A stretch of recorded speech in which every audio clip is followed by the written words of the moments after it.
কিশোরগঞ্জ জেলার বাজিতপুর উপজেলার সরারচর টু উজানচর রোডে সারাদিন চলছে কৃষকদের ধান মাড়াই ও খড় শুকানোর কাজ। অথচ এই রোডে চলছে শত শত যানবাহন।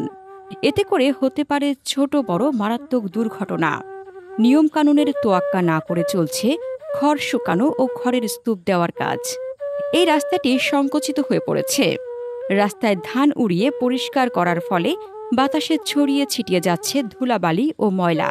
এসব পথচারী ও যানবাহনের যাত্রীদের চোখে মুখে যাচ্ছে। এতে করে যানবাহনের চালক ও সচেতন ব্যক্তিরা মনে করছে যে কোনো মুহূর্তে দুর্ঘটনা ঘটতে পারে। তবে প্রশাসনের নেই কোনো তৎপরতা। তাই প্রশাসনের সুদৃষ্টি আকর্ষণ করছি।